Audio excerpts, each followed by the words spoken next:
ایک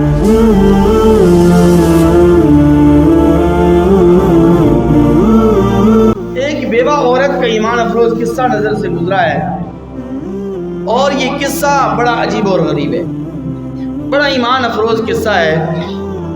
اور اس قصے کو بیان کرنے سے پہلے ایک حدیث مبارکہ میں آپ کو سناتا ہوں۔ یہ حدیث مبارکہ آپ نے گھر میں جا کر اپنی خواتین ماؤں بہنوں کو ضرور سنانی ہے۔ حدیث مبارکہ کے اندر آتا ہے، بخاری شریف کی حدیث ہے اور حدیث نمبر 606 ہے۔ نبی کریم صلی اللہ علیہ وسلم نے فرمایا کہ جو عورت جوانی کی حالت میں بیوہ ہو جائے، جوانی کی حالت میں، جوانی کی عمر میں بیوہ ہو جائے اور وہ اپنی چھوٹی چھوٹی اولاد کی خاطر اور ان کی وجہ سے دوسرا نکاح نہ کرے کہ میں اگر دوسرا نکاح کروں گی، دوسری شادی کروں گی تو میری اولاد رل جائے گی، کیونکہ جو ستیلا باپ ہوتا ہے وہ ستیلا ہی ہوتا ہے، حقیقی باپ ہی ہوتا ہے، چاہے وہ کتنی محبت کیوں نہ کرے، کتنا ہی اخلاص اور کتنی عقیدت کا اظہار کیوں نہ کرے، حقیقی باپ کا اور حقیقی ماں کا کوئی متبادل نہیں ہو سکتا۔ تو جو عورت جوانی کی عمر میں بیوہ ہو جائے اور وہ صرف اور صرف اس سوچ کے پیش نظر کہ میں دوسرا نکاح کروں گی، میری جوان اولاد یا میری جو چھوٹی چھوٹی اولاد ہے وہ رل جائے گی، اور وہ پاک دامنی کے ساتھ اپنی زندگی گزارے، تو ایسی خاتون غازی کی طرح ہے، مجاہد فی سبیل اللہ کی طرح ہے، کہ جس طرح مجاہد فی سبیل اللہ اور اللہ کے راستے میں غازی جہاد کرتا ہے اور جس طرح اس کی زندگی ہوتی ہے، جس طرح اللہ تعالیٰ اس مجاہد کو اور غازی کو اجر و ثواب عطا فرماتے ہیں، تو اسی طرح اس عورت کو بھی اس غازی کی طرح اور مجاہد فی سبیل اللہ کی طرح اجر و ثواب عطا فرماتے ہیں۔ حسن بصری رحمۃ اللہ علیہ کی خدمت میں ایک عورت آیا کرتی تھی اور ان کا درس سنا کرتی تھی، ان کی شاگردہ بن گئی۔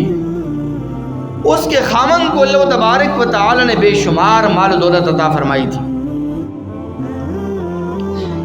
اور اس کا ایک جوان بیٹا تھا، اور اس جوان بیٹے کی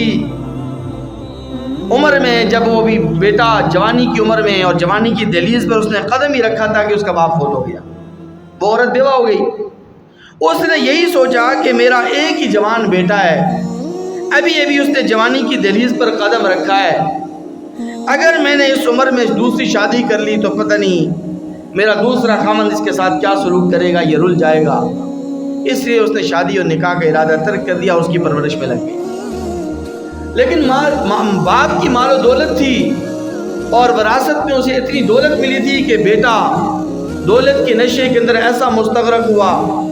کہ ماں گھر کے اندر تو اس کی تربیت کا خیال رکھتی تھی، لیکن بیٹا جب گھر سے باہر نکل جائے، اپنے دوستوں کی محافل میں بیٹھے، تو ماں کو کیا پتا کہ میرا بیٹا کہاں جاتا ہے، کن دوستوں کی محفل میں وہ شریک ہوتا ہے، اس کی کچہری کن لوگوں کے ساتھ ہے، کن جو دوستوں کے ساتھ اس کا اٹھنا بیٹھنا ہے، اس کا تعلق ہے۔ غلط صحبت اختیار کر گیا، نشے کی لت اسے لگ گئی، زن کی لت اسے لگ گئی، اور کرتے کراتے وہ گناہ کی اس دہلیز پر آ پہنچا کہ جہاں پر آگے جہنم تھی، پیچھے کچھ نہیں تھا، جہنم کے کنارے پر پہنچ گیا۔ ماں اسے بڑا سمجھاتی، لیکن وہ بیٹا جوانی کی عمر میں نوجوان کہاں سمجھتے ہیں، جوانی کے نشے کے اندر مستغرق ہوتے ہیں۔ کبھی کبھی وہ ماں اپنے بیٹے کو حسن بصری رحمۃ اللہ علیہ کی خدمت میں بھی لے کر جاتی، حضرت بھی اسے بڑا سمجھاتے، اسے ترغیب دیتے، اسے وعیدیں سناتے کہ یہ جوانی فانی ہے، یہ مال و دولت فانی ہے، ختم ہونے والی ہے، اللہ کی نافرمانی سے باز آ جا، سرکشی سے باز آ جا۔ لیکن وہ نہیں سنتا، ایک کان سے سن کے دوسرے کان سے بات کو نکال دیتا۔ کرتے کراتے یہ جوان بیٹا بیڈ ریسٹ پر چلا گیا، بیمار ہو گیا، بیماریوں نے گھیر لیا، اور اتنا بیمار، اتنا لاغر کہ اب چارپائی سے اٹھ نہ سکے۔ تو ماں نے اسے پھر آخری وصیت کرتے ہوئے کہا کہ بیٹا، تم نے اپنی دنیا کی زندگی تو تباہ و برباد کر دی، تم نے دنیا کی زندگی میں نہ اللہ تبارک و تعالیٰ کی فرما برداری کی، نہ تم نے عبادات و طاعت کا اہتمام کیا۔ اب آخری عمر ہے، آخری سٹیج ہے تیرا، اب اللہ تبارک و تعالیٰ کے سامنے توبہ کر لی، اللہ کی ذات بہت بڑی ہے، اس حالت میں بھی اللہ تبارک و تعالیٰ تجھے معاف فرما دے۔ بیٹے کے دل پر چوٹ لگی، اثر ہوا۔ بیٹے نے کہا کہ ٹھیک ہے، میں توبہ کرنے کے لیے تیار ہوں، لیکن میں توبہ کروں تو کیسے کروں؟ ماں نے کہا کہ بیٹا میں حضرت سے پوچھ کر آتی ہوں، یا حضرت کے پاس چلتے ہیں، حضرت جو ہے نا توبہ کا طریقہ میں بتلائیں گے۔ بیٹے نے کہا کہ اماں جان تو میری حالت دیکھ رہی ہے، میں اس وقت چل کر جا نہیں سکتا حضرت حسن بصری رحمۃ اللہ علیہ کے پاس، تم مجھے اٹھا کر لے کے جا نہیں سکتی، اس لیے ایسا کرو کہ آپ چلی جاؤ اور جا کر حسن بصری رحمۃ اللہ علیہ کو بلا کر لے آؤ، وہ آ جائیں، میں ان کے سامنے توبہ بھی کروں گا